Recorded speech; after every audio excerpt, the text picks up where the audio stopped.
માળિયાહાટીનાની Chanakya public સ્કૂલમાં બાલ વિવાહ મુક્ત ભારત અંતર્ગત કાનૂની શિક્ષણ શિબિરનું આયોજન કરવામાં આવ્યું હતું, જેમાં માળિયાહાટીના સિવિલ કોર્ટમાંથી પધારેલ એડવોકેટ ધર્મિષ્ઠાબેન ભરોડા અને સોશિયલ વર્કર મીરાબેન પરમાર દ્વારા વિદ્યાર્થીઓને કાનૂની માર્ગદર્શન આપ્યું હતું. નમસ્તે, હું ચાણક્ય પબ્લિક સ્કૂલમાંથી ધોરણ 11માં અભ્યાસ કરું છું અને આજે માળિયાહાટીના કોર્ટમાંથી બે બહેનો આવ્યા હતા અને એની અમને બાળ લગ્ન ન થવા જોઈએ એની સમજૂતી આપી અને એની ખૂબ અમને સારી સલાહ આપ્યો. એના બદલ આભાર. મારું નામ સિસોજી મહાવીર રાવતભાઈ છે. હું ધોરણ 9માં અભ્યાસ કરી રહ્યો છું.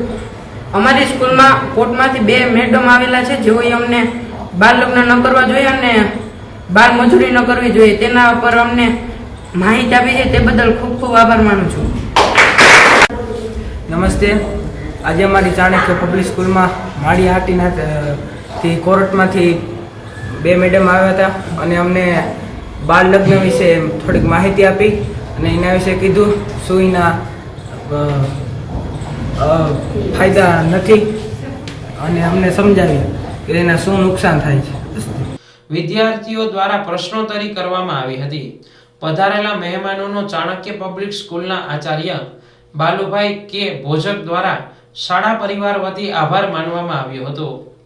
મારા ધર્મિષ્ઠાબેન નામ છે મારું. હું પીએલવી એડવોકેટ છું. માળિયા તાલુકા કોર્ટમાંથી અમારે સેમિનાર કરવાના હોય છે.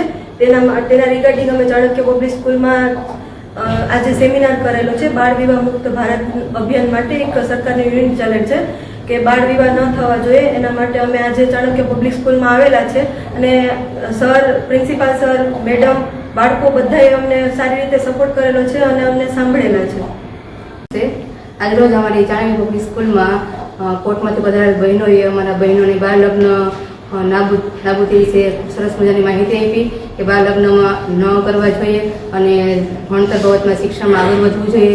એ બદલ ઘણી બધી માહિતી બાળકોને આપી અને અમારી સ્કૂલમાં હાજર રહ્યા. તે બદલ હું ચાણક્ય પબ્લિક સ્કૂલનો ખૂબ ખૂબ આભાર માનું છું કે આ બહેનોનું કે તેને અમારા બાળકોને સારું શિક્ષણ આપ્યું.